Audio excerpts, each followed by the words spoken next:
Usapang totoo, walang preno. You under Vlogcaster, real talk lang, walang plastikan. Magandang araw mga ka-Wonder, welcome back sa ating YouTube channel, Wonder Vlogcaster. Magandang gabi po. Katatapos lang ng impeachment hearing, dito pa rin sa grave threats na yan po ang kaninang trinay out na witness na ngayon ay si Atty. Lotoc, At may mga napansin tayo dyan mga ka-Wonder at mga nagre-react yung mga nanonood, Well, napansin natin yung komento ng dalawang Tulfo na senador, dito kay Lotoc at yung mga tanong din ng mga senador. Pero itong si presiding judge, senator, itong si Chis Escudero ay good job nga ayon dito sa mga prosecution, na mahusay at tama lang na siya ang maging presiding judge, at mabilis kasi pag isang abogado ay mabilis kapag magbibigay ng rule o magro-rule out, either sustained, either overruled, o sabihin niyang palitan yung question, line of questioning, o anuman yan. So yun nga, at patuloy din ang pangbabash nila dito kay Sherwin, na hindi naman dapat na bash kasi nga yan ang Senate President. Pero ang decision nga mga ka-Wonder ng Senado mag-appoint ng isang presiding officer. At yun nga po ay si Senator Chis, na sinabi niya nga na hindi niya ginusto yan. In fact, hindi siya bumoto para sa sarili niya, pero siya po ang nanalo. And then, hindi po siya atras sa ibinigay sa kanya na responsibility mga ka-Wonder. So, purihin natin at pasalamatan natin etong si Chis sa mga ginawa niyang pag-rule out kanina dito sa panig ng depensa at ng prosecution sa ilalim ng paglilitis o pag-witness nitong si Atty. Lotoc. Ang unang-una mga ka-Wonder, pero bago yan, don't forget to subscribe to our YouTube channel, Wonder Vlogcaster. 100% mga ka-Wonder, libre po ang pag-subscribe. I-hit niyo po yung subscribe button, lalabas yung bell icon, piliin niyo po yung all. Marami po salamat. So yung naging hakbang ni Chis kanina, na mga nakatulong, ito po yung ating pointers ngayon. Yung mga nakatulong sa panig ng prosecution dito sa usaping grave threats. Unang-una mga ka-Wonder, huwag natin patagalin. Pinayagan niya na maitala itong sa record ng official, itong finding ng NBI na ang banta ay seryoso at totoo. Pinayagan niya yan. Kahit naman sino tinitignan natin sa ating mga opinion at opinion ng mga taong bayan na kapanood, talagang it's real video. Sabi kasi nila, i-splice, ito ay dinikit, inedit. Pero ito po ay according, kahit sa mga experts ay mukhang ito ay totoong video talaga. At may mga timestamps pa yan na iprinisinta kung saan pinagmumura nitong si Sara Duterte, si PBBM, First Lady, at saka si Martin, at kung ano-ano pa na inailalim itong witness na si Atty. Lotoc. Kasi mga ka-Wonder, ito yung pinakamahalagang pangyayari sa testimony ni Atty. Jeremy Lotoc. Nang sabihin ni Lotoc mga ka-Wonder na ang naging conclusion ng NBI ay serious and real. Yung pagbabanta, at alam natin mga ka-Wonder, of course, aalisan ng armas nitong depensa, itong si Lotoc. Kanina nga nagsasabi itong si Atty. Binduan na parang he's putting words into the mouth of Lotoc, kagaya nitong mga moto proprio. Ano ba itong moto proprio? Ito ba'y voluntaryo? Buti na lang abogado itong sumagot. Not necessarily, they did it. They acted according to the law. So, nakakalusot, pero kung sinabi niya oo, di na bubutasan sila doon. Kasi yun yung mga leading questions na ginagamit ng kalaban na mahulog sa trap itong witness. At isa pa, sa halip na nilinaw ni Escudero mga ka-Wonder, yung pahayag na yon, yung sinabi kanina na serious and real, itong bahagi ng opisyal na resulta nga ng investigasyon, nung kumpirmahin ni Lotoc mga ka-Wonder na nasa kanilang official findings, pinahintulutan ito, itong manatili bilang bahagi ng testimonya ni Lotoc, pinayagan ni Chis.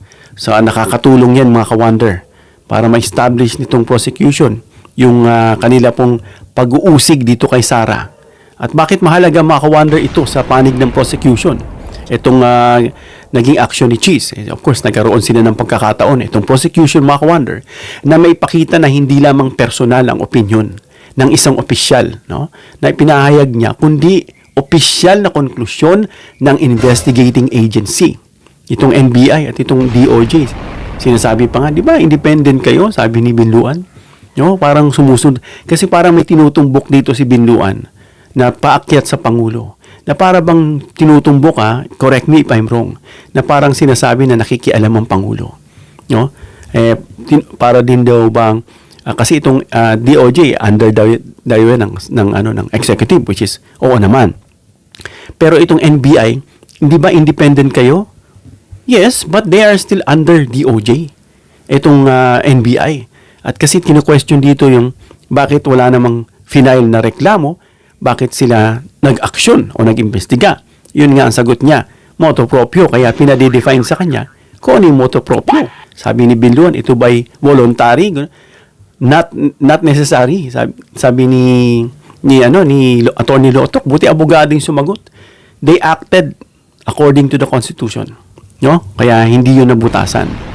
At of course, dahil dyan, mga ka-wonder, no, na mas tumaas ang bigat ng ebidensya, no, kapag ito ang pinakikita bilang resulta, mga ka-wonder, ng isang formal na investigasyon kaysa simpleng pananaw lang ng isang witness. No? Kaya bumigat yung pagdiin dyan. Pagdiin, not in the sense na hindi naman guilty. No? Hindi pa naman natin sinasabing guilty, pero yung pagdiin sa kanya na ito ay lumakas yung panig ng prosecution ay magandang points yun.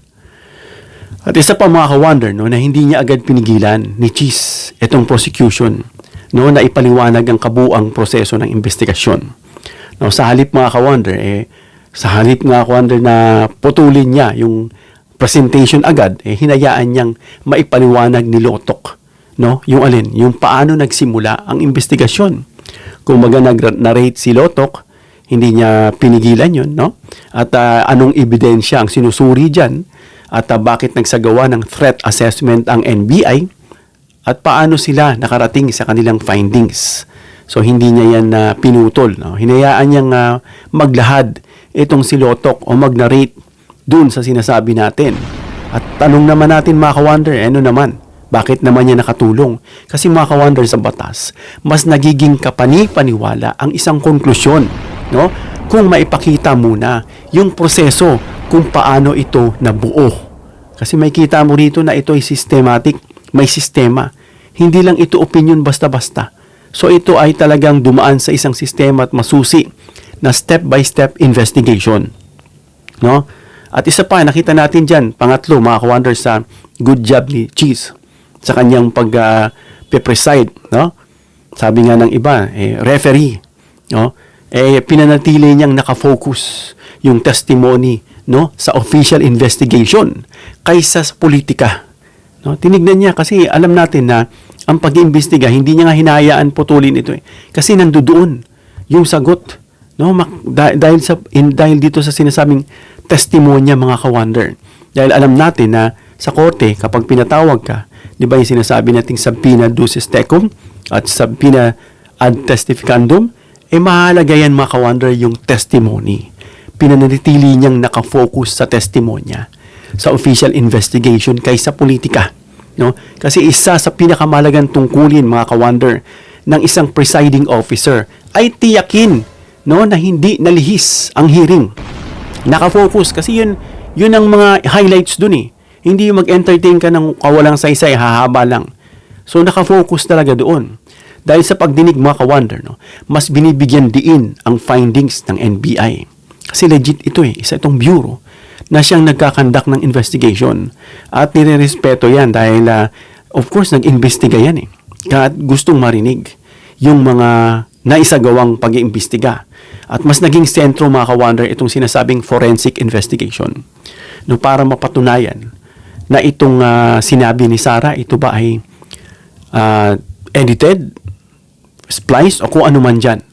No? Hindi niya pinayagang maging political debate, no? Yung presentasyon ng witness. Yan yung mga nakita nating maganda sa ginawa ni Cheese. At ano naman ang kahalagahan nito? Bakit ito mahalaga? Kasi mga ka-wonder, mas magmumukhang objective. Ibig sabihin, yung layunin mo, doon mo na-establish objective ang kaso ng prosecution. Kapag ang sentro ng usapan mga ka-wonder ay investigasyon at ebidensya, hindi politika. Alam natin na impeachment is political din. Hindi lang siya legal. Pero nag-focus doon si Cheese bilang isang abogado. Kasi alam niya na from there, mas makikita yung sagot o yung bigat sa pag-iimbestiga, no? Kaya kasama nitong testimonya.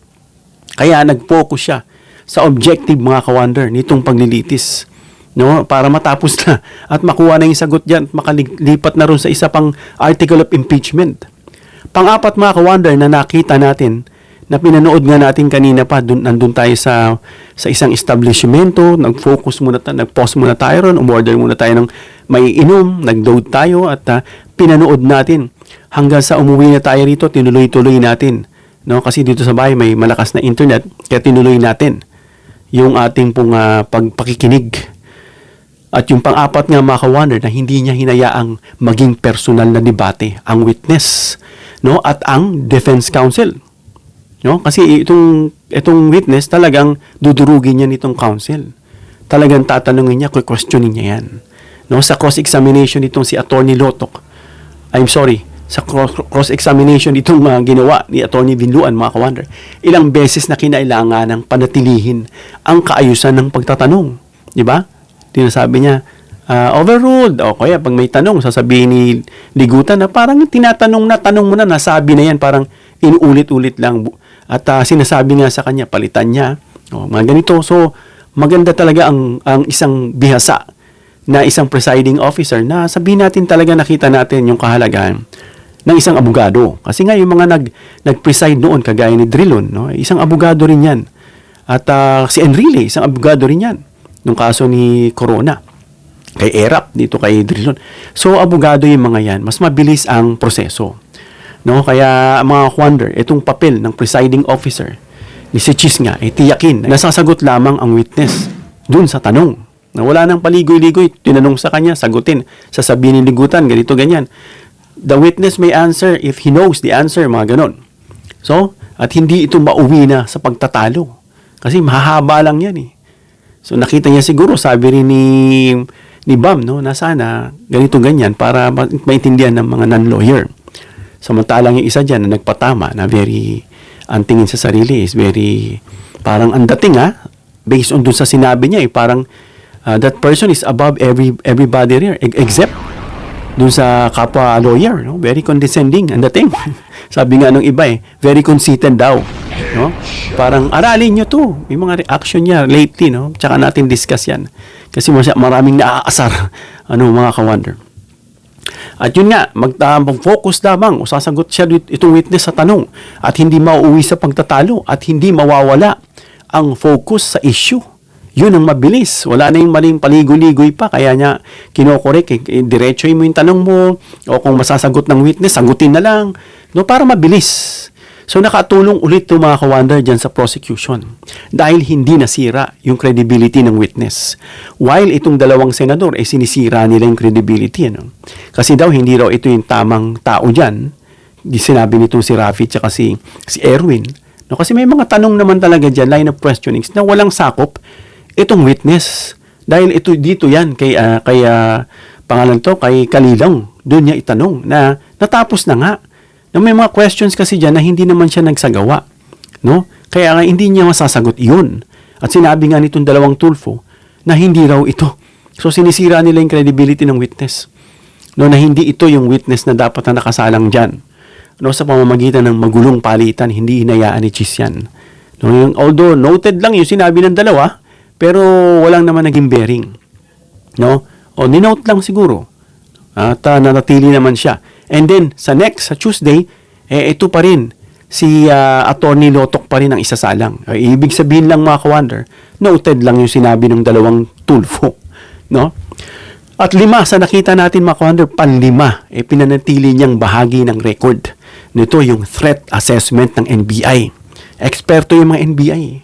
No? Otherwise, hindi mo irespeto, hindi ka maniniwala bakit mo papapatayin dyan si Lotok na parte rin ng NBI.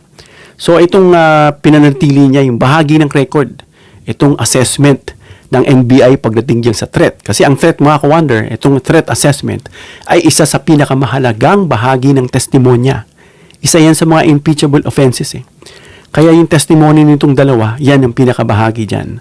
Siguro sabihin na natin, nagsasabi ng dalawang Tulfo na gusto pa nilang mapalakas yung ebidensya, kaya siguro naghahanap pa sila ng pwedeng isalang. Pero nga hindi naman nasira yung credibility nitong si Lotok. No? At sa pamamagitan, mga ka-wonder, ng kanyang rulings nitong si Cheese, no, na natiling nasa official na record itong pagsusuri ng NBI kasi kino-question Pero dahil sa rule niya nga, na which is sa next bukas, si Lotok pa rin. No? Yung isa pa, yung methodology of investigation. Alam yan, ng ginagawa ng NBI, dyan sila, alam nila, hasa sila dyan, trained sila. No? At yung official findings. Kaya yan, sa pamamagitan ng kanyang mga rulings, nanatili nga itong official record ng NBI. At bakit ito mahalaga ulit, mga ka-wonder? No, kasi ito ang mga batayan, no, ng mga senator judges kapag susuriin nila yung kabuuang ebidensya at sa dulo ng paglilitis. Siguro sa ngayon, hindi pa ganun ka fully blown. Kumbaga, hindi pa siya full blown, kasi sasalang pa siya, may mga iba pang tanong na lalong mag-i-establish at magpapalakas dito sa witness, makakatulong sa prosecution. Of course, makakatulong, itong prosecution, depende rin sa kanila pong pagdadalayan. At depende rin sa witness kung paano siya ikokos nitong depensa ni Binduan, paano siya sasagot. At pang-anim, sa nakita natin, mga ka-wonder, mahigpit niyang pinatupad yung procedural rules ng impeachment court. Kasi ang Senado, may sarili silang ginawang impeachment ruling. At gawa nila yan, walang labas ito. Labas ang Supreme Court dyan dahil sarili yan, independent, co-equal. Ginawa nila yan sa sarili nila na gusto nila, na pinagkasunduan nila, mga ka-wonder. No? Nang humiling kasi itong depensa, mga ka-wonder, ng ihiwalay na komento. Kasi nang humiling, mga ka-wonder, itong depensa ng hiwalay na komento, matapos ang testimony, hindi ito pinayagan ni Escudero dahil may nauna ng itinakdang proseso nga. So, hindi niya pinayagan. Sinasabi kasi nitong mga ibang content creators, na galit. Na, bias. Huwag muna tayong humatol na bias. Tsaka nating hatulan kapag katapos ng impeachment. Titignan natin yung kanya pong mga tuloy-tuloy pa. Kasi sinasabi, bias kung ano pa yung mga, minsan may mga content lang tayo Hindi natin nilubos intindihin. So, unawain muna natin. Masyadong maaga yung pananalita ng bias. Actually, in fact, based on my assessment, nasa gitna itong si Cheese. Hindi porke sumayid siya ng konti sa depensa, bias na. Sumasayid din naman siya sa prosecution Kaya wag muna, it's too early to judge, to give our verdict na bias si Cheese, Hindi niya nga pinayagan na itong dahil nga may nauna ng itinakdang proseso. At bakit ito nakakatulong muli sa prosecution? Diyan kilaligutan. Kasi naiwasan, mga ka-wonder, yung hindi na kinakailangang pagkaatala. Kasi maantala yan kapag mali ang kanya pong ginawang desisyon. Kaya check siya tayo dun. Check siya dun. Maganda yung ginawa niya dun. Kasi hindi nabigyan ng dagdag na pagkakataon ang depensa na magbigay ng agarang argumento. So, wala sa napagkasunduang procedure yan. Hindi ganyan yung procedure. Alam niya, nakastick siya sa procedure, kaya alam ni Cheese yung kanyang sinasabing na kanyang ruling. Kaya good, tama si Luistro, maayos. At isa pa, mga ka-wonder, na panatili niya yung maayos na daloy ng presentasyon ng ebidensya. Alam niya kasi kapag hindi mo alam ang rules, hindi mo mapapanatili yung maayos na daloy ng presentasyon. At kung hindi ka abogado, malamang, malamang mag-iisip ka pa, mangangapa ka pa, aaralin mo pa. So, nanatili ito dahil nga, of course, sa background niya, sa usay niya, at saka alam niya, mga ka-wonder, kung anong gagawin. Pampito, mga ka-wonder, hindi niya pinahintulutang mawala yung momentum ng direct evidence. Kasi masisira yan Kaya nga ginagawa objection o nag-o-object agad para masira yung momentum. Pero siyempre, tatanungin, what is your objection? Ipaliwanag mo. So kung wala naman, hindi naman talaga ka-object, edi sustain, tuloy yung prosecution, diretso. No, kasi isa sa pinakamahalagang tungkulin mga ka-wonder ni Cheese ay tiyaking tuloy-tuloy ang presentasyon ng ebidensya para matapos agad. Kasi some are guessing, they gave timeline that this will last until next year pa, sabi nila, or until siguro pag pumatong yung Burr o November or December daw, tsaka raw matatapos. So siguro, gusto ni Cheese, he's trying to see to it na hindi yan aabot sa mga ganyan. No, dahil nga ito nga mga ka-wonder, na tuloy-tuloy yung presentasyon ng ebidensya. Dahil sa hearing mga ka-wonder, natapos ni Lotok yung pagpapaliwanag ng investigasyon. Natapos niya at naitala ang official findings. Dito, narinig naman natin yan kanina mga ka-wonder. Na ipakita yung kabuuang chain, yung pagkasunod-sunod ng investigasyon. No? Bago tuluyang lumipat sa cross-examination, hinayaan niya muna. No? Ito ay nakatulong mga ka-wonder dyan sa prosecution kasi hindi na sila mahihirapan pa. No? At least sabi na at bago i-cross, na-establish na. Kaya nga pag tinatanong ulit, objection, parang nasabi na uulitin mo pa. Kumbaga parang lilituhin mo siya. Buti nandun yung prosecution. Kasi kino-cross-examine nililito. No? Although pagkabisado mo talaga yan, ipaulit-ulit kang tanongin, ibabalik pa rin. Isa yan sa part ng pag-cross. Pero nga ino-object agad kasi minsan baka mamaya malito. Hindi porke nalito ay hindi talaga totoo. May mga ganun kaya pinoprotektahan agad. Kaya nakatulong ito sa prosecution mga ka-wonder dahil sa kanilang pangunahing testigo. No? Ay naipresenta na ng buo bago pa man itong subukan questionin ng depensa. No, nakatulong na yung sinabi ni Kalilong at itong si Lotok mga ka-wonder. So good job si Cheese dyan. No? At okay naman. Kaya too early to give our verdict or to judge Cheese na pagiging bias. At sa bilang konklusyon mga ka-wonder bago tayo matapos mula dun sa pananaw ng proseso, ang naging kakbang ni Cheese Escudero ay nakatulong. Nakita natin very helpful sa panig ng prosecution sa pamamagitan mga ka-wonder ng pagpapanatili niya ng kaayusan at pagtiyak sa official na findings ng NBI. No? Ng NBI kasi sila yung nagsagawa ng investigation para may presenta ng buo. Kaya nga hinayaan niyang matapos. No? At manatili ito sa record. No? Ngayon pa man mga ka-wonder, yung itong bigat at halaga ng mga ebidensyang iyon ay mananatiling pagpapasyahan pa rin ng buong impeachment court, ng buong senador as senator judges. At ang respondent nito mga ka-wonder ay nananatiling may presumption of innocence pa rin hanggang sa magkaroon ng pinal na desisyon pagkatapos ng pagdaan nito sa trial at matalakay lahat ng articles of impeachment. Pero kung dito pa lang sa grave threat ay malaman na guilty si Sara, ay no need to continue dito sa other impeachable offenses niya, yung mga ibang artikulo. Yan mga ka-wonder ang good job ni Cheese.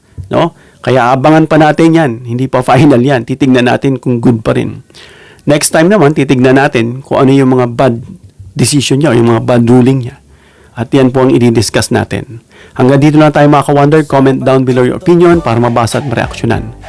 Please give me a thumbs up if you like this video para ma-share ni YouTube sa iba pang viewers. Please share this video para malaman nila na good job dito si Cheese sa kanya pong ginawang ruling kanina. Na may nakita tayong 7 points na kanya pong ginawang ruling na pumanig sa prosecution. And please subscribe, hit the notification bell icon and choose all bilang suporta sa aming mga content creators. Hanggang sa muli mga ka-wonder. God bless.